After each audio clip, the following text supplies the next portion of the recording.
recherche.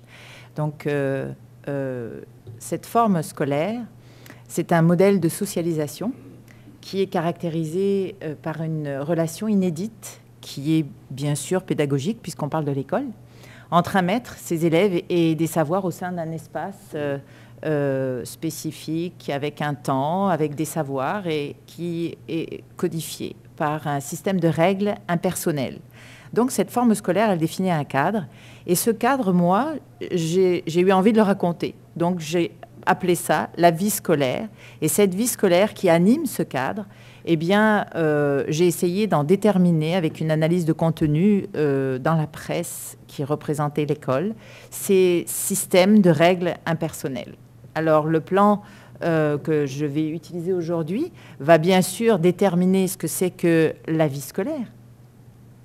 Ensuite, observer cette vie scolaire dans la presse pour en repérer ses régularités. Reconstituer la vie scolaire de manière analytique à partir d'une typologie des règles, puisque cette vie scolaire, je l'analyse à partir du concept de règles, et puis comprendre ces caractéristiques fonctionnelles de ces régularités. Et enfin, arriver à mon modèle régulateur qui détermine les traits constitutifs qui s'attachent à la forme scolaire. Alors, cette vie scolaire, c'est un paradoxe, c'est une contradiction. Pourquoi? Parce que quand on pense à la vie scolaire, on pense ensemble d'activités qui semblent disparates et labiles, mais on pense aussi à une suite prévisible, ordonnée, de pratiques d'acteurs qui agissent de manière compétente, puisque c'est l'école. Alors donc, cette vie scolaire, comment elle se constitue? Eh bien, elle se constitue de personnes, des personnes qui sont des acteurs, qui jouent des rôles, des élèves, des parents, des enseignants, des directeurs. Et puis, elle est aussi attachée à un environnement. Cet environnement, c'est un espace, un cadre physique, une classe, un établissement. Mais c'est aussi un ensemble de programmes, c'est-à-dire des savoirs virtuels, de pratiques, qui sont à l'intérieur de la conscience des acteurs ou déterminés par des ressources bien matérielles des documents. J'ai décidé d'observer cette vie scolaire dans la presse. Pourquoi? Parce qu'ils aiment ce paradoxe, les médias.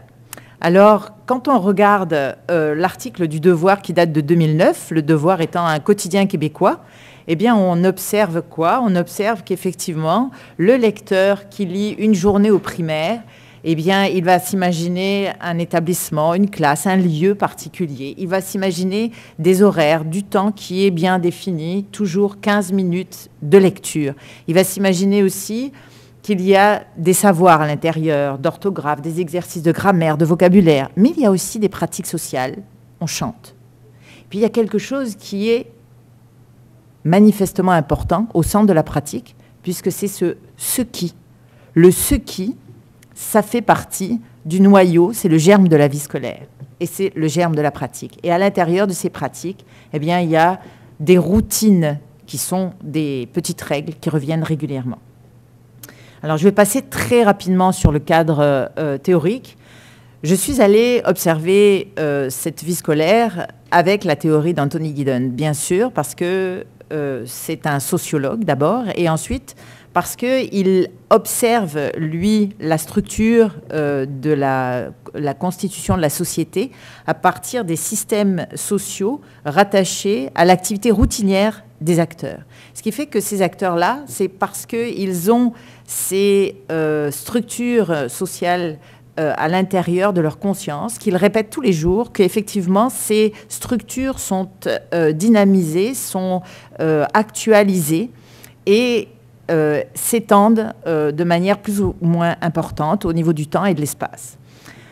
Donc la mémoire est importante puisqu'elle permet de retenir toutes ces pratiques et cette forme scolaire, j'ai rattaché aussi les travaux de Margaret Archer, qui est une sociologue qui, elle, rattache tout ce concept de construction sociale et d'activité sociale dans l'espace et dans le temps. Mais ces deux auteurs ne sont pas des fonctionnalistes. Ils distinguent bien les structures sociales de l'activité individuelle, de faces qui sont complètement irréductibles, même si elles sont très liées.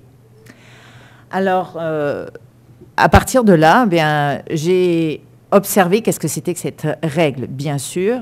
Donc la règle, c'est un ensemble de traces cognitives. Ces traces cognitives, elles sont associées à des phénomènes qui sont plus ou moins conscients. Une règle, on l'a en tête, on l'a même parfois au-dessus de la tête puisqu'on y réfléchit. Mais la règle, elle est aussi inscrite parfois profondément dans notre inconscient et on l'utilise de façon inconsciente. Alors, ces règles, elles sont imposées comme guides, elles se rattachent à des systèmes de valeurs, elles sont axiologiques, ou alors elles sont nécessaires, c'est-à-dire qu'elles sont constitutives de l'activité. Donc là, il y a des auteurs qui sont très nombreux et qui ont travaillé autour de toutes ces dimensions de la règle. Mais cette règle, ce qui est intéressant, c'est qu'elle a une forme propositionnelle. C'est-à-dire qu'on peut, soit si on est scientifique, on va travailler avec des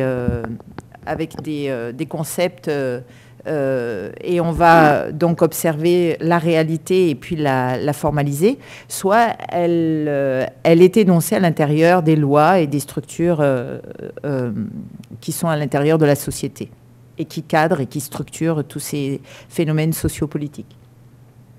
Ensuite, la règle, elle est soit implicite, soit explicite, et elle est donc soit superficielle, soit profondément inscrite à l'intérieur de la conscience de l'être. J'ai utilisé une méthode d'observation qui était donc une analyse de contenu. Je suis allée observer tous ces quotidiens. Il se trouve que la presse parle de l'école, en parle énormément et de façon très diversifiée, aussi bien dans les programmes des contrats au niveau des syndicats, des nouveaux programmes aussi qui sont animés par les politiques scolaires. Et elle en parle aussi de manière très tranquille, avec des événements qui arrivent tous les jours, les visites au musée de certaines écoles, etc. Devant le grand nombre de quotidiens, j'ai choisi Le Monde. Le Monde parce que il parle, c'est une référence au niveau de l'information et il parle de manière assez précise de ces politiques scolaires et de ces événements qui arrivent à l'intérieur de la vie scolaire. J'ai recueilli donc sur une seule année, j'aurais aimé faire bien plus, mais je ne pouvais pas parce qu'il y avait trop à faire. Donc j'ai recueilli sur une année 595 articles qui parlaient de la vie scolaire. Et puis de ces 595 articles, j'ai extrait 255 articles qui parlaient précisément des activités de la vie scolaire. Donc j'ai exclu tout ce qui était politique scolaire, etc. Et puis ensuite, j'ai construit des bases de données.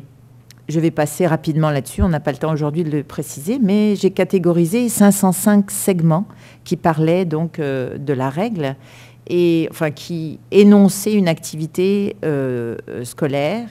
Et puis j'ai regroupé ces segments par thème, a posteriori. J'ai fait une proposition, et cette proposition formalisée, ça a représenté une règle.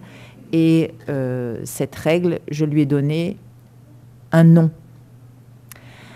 Alors effectivement, là, je présente ce que j'ai déterminé comme étant la définition opérationnelle de la règle, que j'ai utilisé pour relever ces segments. Et ces segments, je passe rapidement parce qu'on n'a pas le temps, mais ces segments, donc, quand ils étaient retirés, hein, quand on lit par exemple l'exemple « pas de cigarette, pas de baladeur, pas de téléphone portable », dit la directrice du lycée de seconde à Montrouge, ben, on imagine très bien dans le règlement les cigarettes sont interdites dans l'établissement, les baladeurs sont interdits dans l'établissement. Donc, toute une série de règlements qui est ici. Donc, c'est ce que j'ai fait. J'ai retenu ces segments, ces différents morceaux, puis ensuite, je les ai formalisés. Alors, la nature des règles, j'ai choisi les lois, j'ai choisi les règlements, j'ai choisi les conventions, les convenances, les routines, les principes, les schémas de pratique et les schémas de régulation. La règle, elle ne s'applique pas mécaniquement. Elle ne définit pas un plan fixé à l'avance. Elle entretient une image de stabilité, de cohérence, de réciprocité. Et surtout, ce qui est intéressant, c'est que la règle, il y a 3 manières de l'observer. Soit c'est un écart, soit c'est une sanction, soit c'est la règle orthodoxe. Alors, au niveau des résultats de recherche, vous comprendrez bien que ces résultats sont intéressants, mais ils ne prouvent rien. Ils prouvent simplement qu'il y a différents types de recherche, de règles à l'intérieur des textes que j'ai pu retenir. Donc, ces règles, déjà, on voit un biais, le biais tout simplement de la presse qui parle beaucoup des lois. Alors, ça ne veut pas dire qu'on se tue beaucoup à l'école, ça veut dire que quand on se tue une fois, on en parle beaucoup.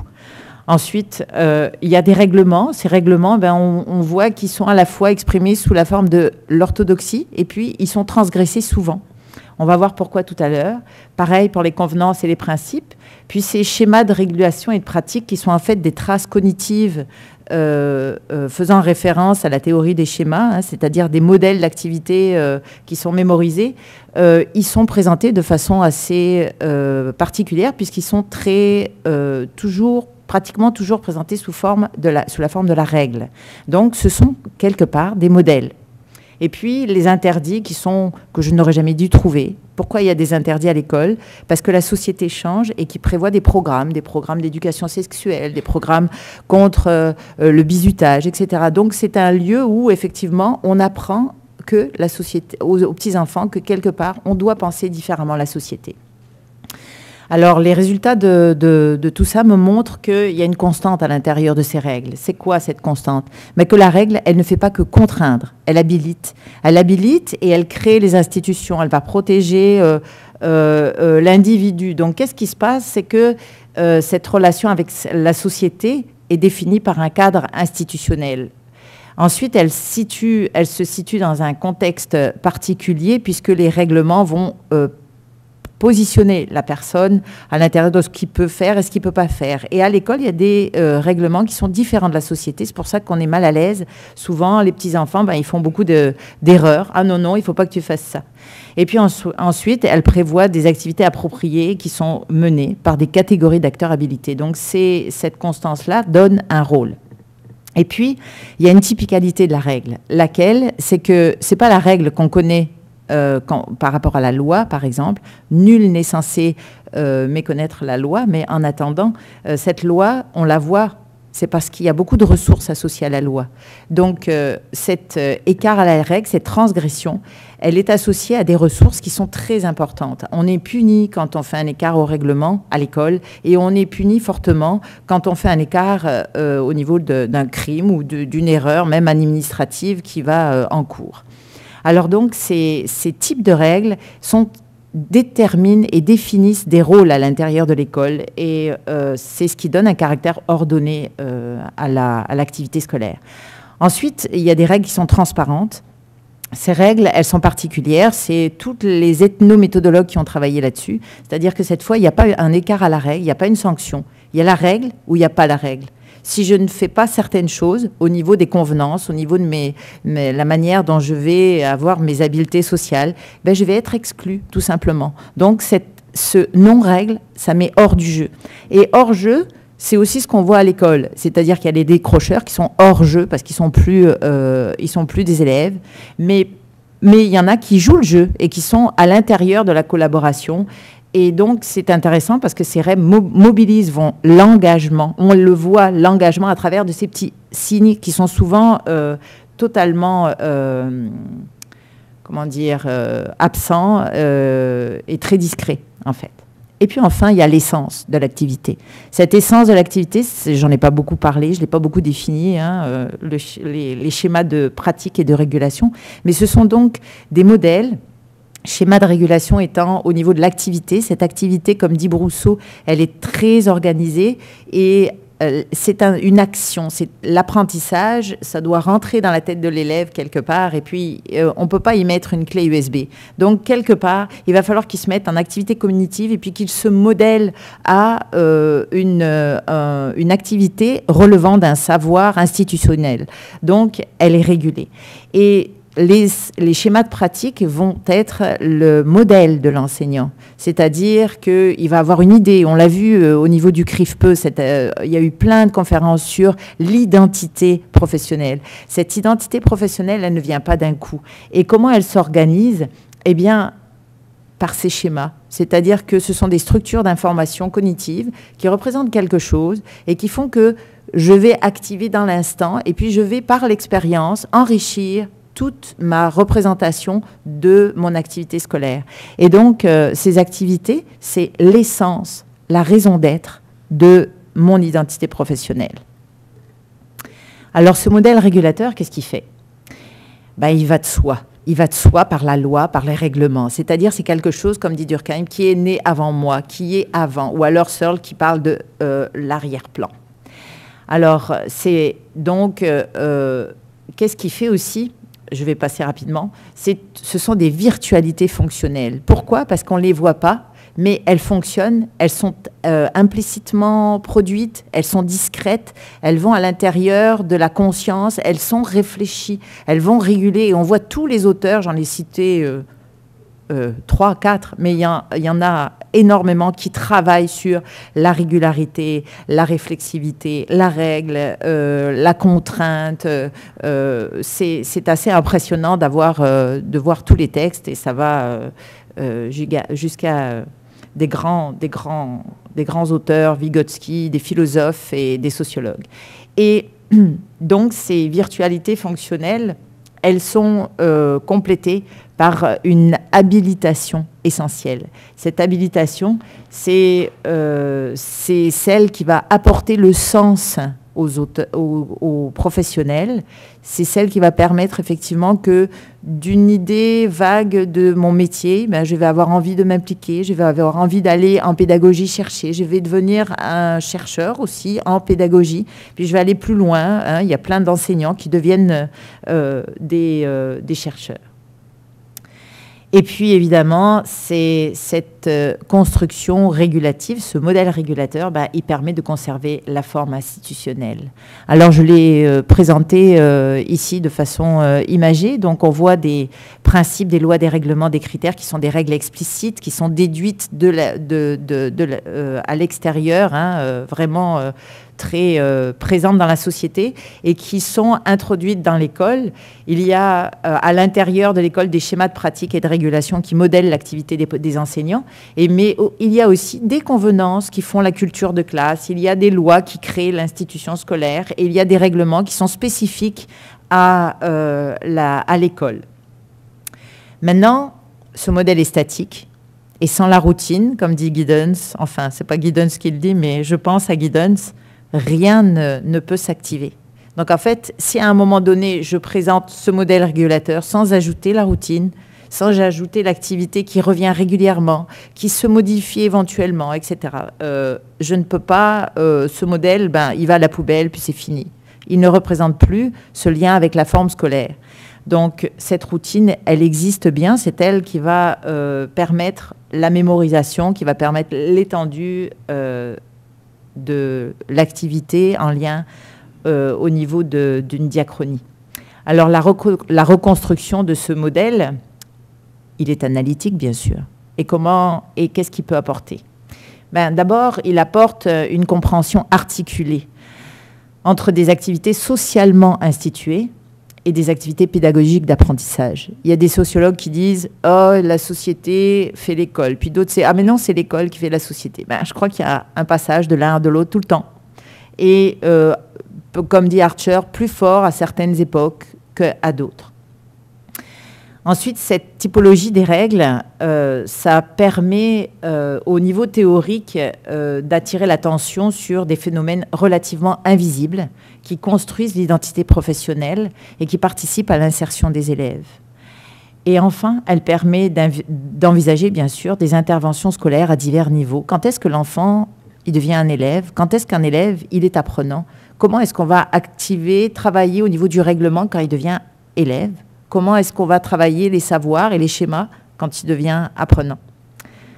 Alors, j'ai terminé et je vous remercie beaucoup.